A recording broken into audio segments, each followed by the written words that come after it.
Menjelang pertemuan penting antara Iran dan Amerika Serikat serta Israel untuk mencapai kesepakatan perang yang terjadi antara kedua belah pihak, akankah perdamaian bisa terwujud atau justru kian membuat eskalasi konflik?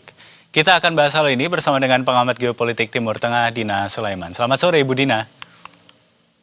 Iya, selamat sore Mas Dev. Baik, terima kasih sudah bergabung bersama kami di Breaking News untuk kali ini. Bu Dina, ini kan kita akan melihat perundingan akan segera berlangsung. Prediksi dari Bu Dina, apakah ini akan berjalan lancar dan bisa mencapai kata sepakat atau justru malah makin alot begitu karena serangan yang kemarin dari Israel ke Lebanon dan Iran yang menutup lagi Selat Hormuz? Ya, baik, tuntutan dari Iran dalam 10 poin proposal yang disampaikan, dan kemudian waktu itu ya, hari Rabu ya, Trump yang semula mengancam akan menyerang Iran habis-habisan, akhirnya tiba-tiba menyatakan sudah sepakat untuk bernegosiasi dan membicarakan 10 proposal yang disampaikan Iran. Ini saja sudah menunjukkan bahwa Amerika Serikat mengalah ya, dari sisi bahwa selama ini kan Trump yang memaksakan kehendak ya, dia punya 15 poin proposal dan memaksa Iran untuk mau menerima, sementara Iran berkeras menolak. Tapi kemudian tiba-tiba di pagi hari Rabu waktu Indonesia berubah posisi ya. Nah, di 10 poin yang disampaikan oleh Iran ini itu ada pernyataan bahwa Amerika harus setuju untuk menghentikan perang di semua kawasan, dan secara eksplisit disebutkan termasuk Lebanon.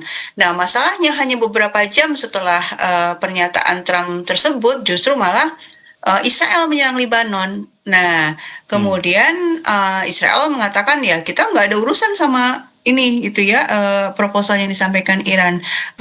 Ini memperlihatkan bahwa Israel tuh seperti sengaja menjegal ya proses penghentian perang yang sedang akan dilakukan antara Amerika Serikat dan Iran di Pakistan. Kan rencananya oke, jeda 2 pekan untuk membicarakan proposal yang ini, yang 10 poin ini, tapi hanya hitungan jam Israel langsung menyerang Lebanon habis-habisan.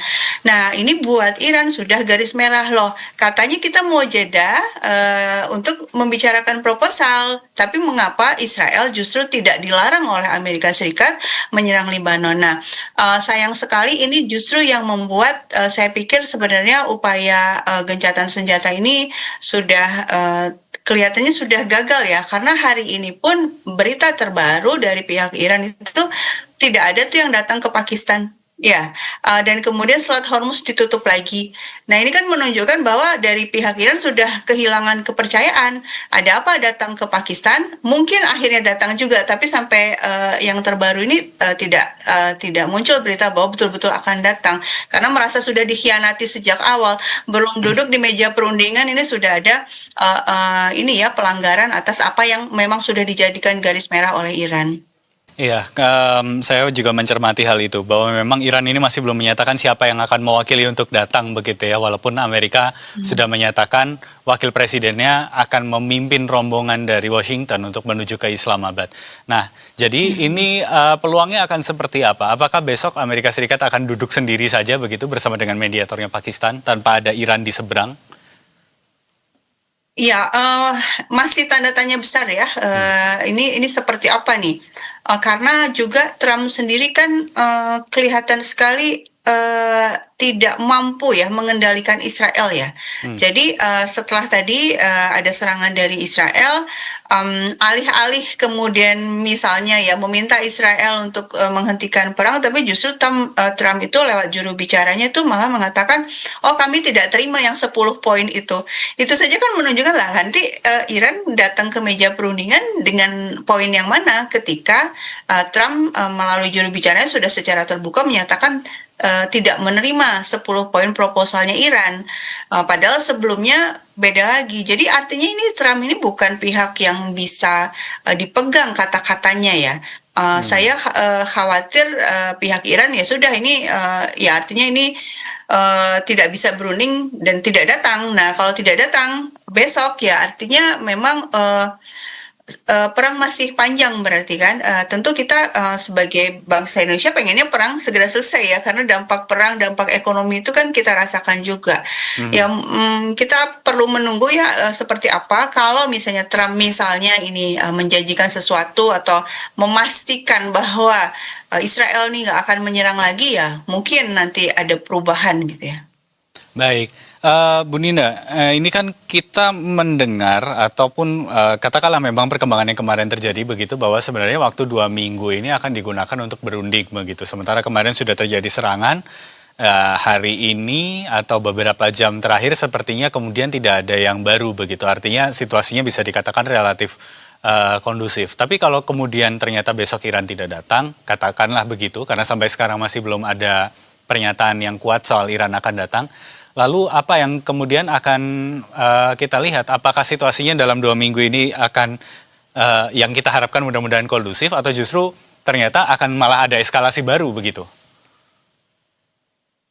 Ya, saya khawatirnya memang, seandainya nggak datang ya akan tereskalasi ya, karena dari pernyataan-pernyataan, IRGC ya, komandan-komandannya itu kan mengatakan, senjata kami sudah siap, persediaan cukup, tangan kami ada di pelatuk. Nah, itu kan maksudnya, dalam keadaan siaga untuk, terus, melakukan serangan ya, seandainya, syarat-syarat yang ditetapkan Iran itu tidak dipenuhi. Sebenarnya yang ingin yang betul-betul sedang dijaga Iran itu Lebanon Selatan ini ya, karena Hmm. memang kan korban sudah sedemikian banyak, seharusnya, dan apalagi antara Israel dan Lebanon sebenarnya sudah ada gencatan senjata kan di bulan Oktober tahun lalu, tapi Israel terus saja melakukan pelanggaran, dan kemudian bahkan di hari Rabu kemarin tuh serangannya luar biasa masif ya, sampai ribuan orang terluka dan ratusan orang yang gugur. Nah, ini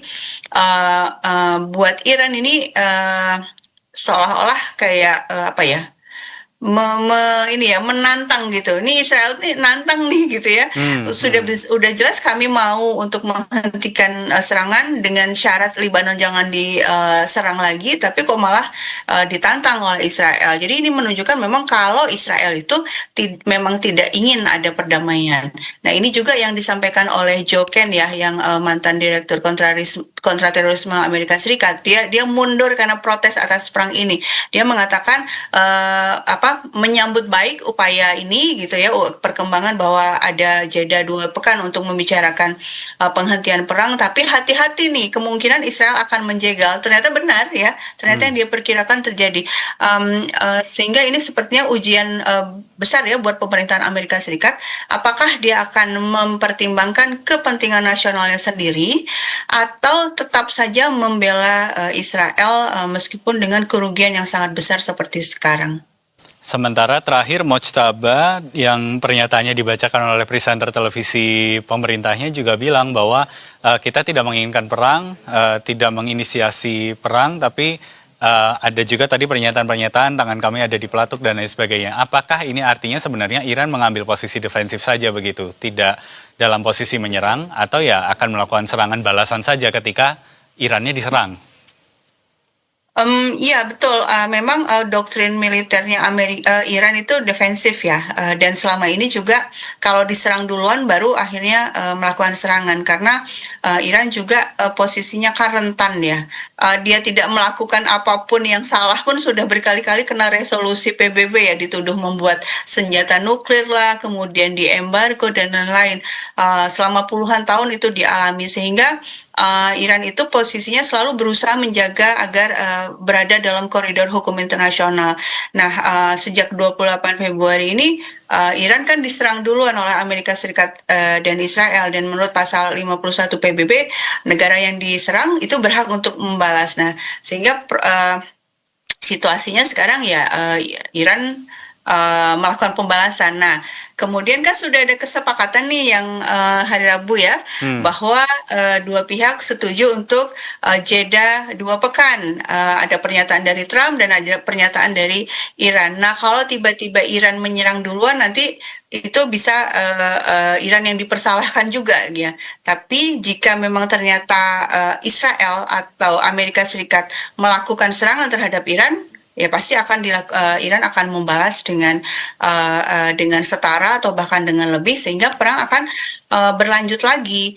Nah, ini kan berarti bolanya ada di tangan Amerika Serikat dan Israel ya. Mereka tuh betul-betul ingin damai atau tidak sih gitu ya? Oke. Betul-betul ingin kawasan ini ada situasi yang kondusif untuk semua pihak, perekonomian bisa berjalan lancar kembali, atau mereka malah terus-menerus melakukan langkah-langkah yang merugikan semua pihak di kawasan, bahkan juga di kawasan yang jauh termasuk Indonesia juga kena rugi gitu ya.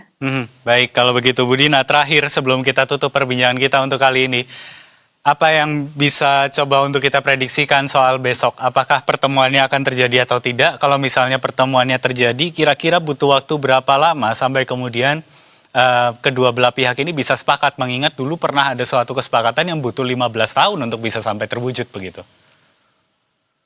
Iya, saya sulit untuk memastikan ya, 50-50 sih kalau menurut Hmm, saya hmm. gitu ya. Tergantung sebenarnya ini kan pasti proses-proses back channel diplomasi akan berlanjut ya. Hmm. Pakistan itu akan terus bergerak ya untuk meyakinkan Iran untuk ayolah datang kita bicara. Ya, saya sangat mungkin itu yang terjadi di balik layar. Tapi juga kalau misalnya berapa lama diskusinya.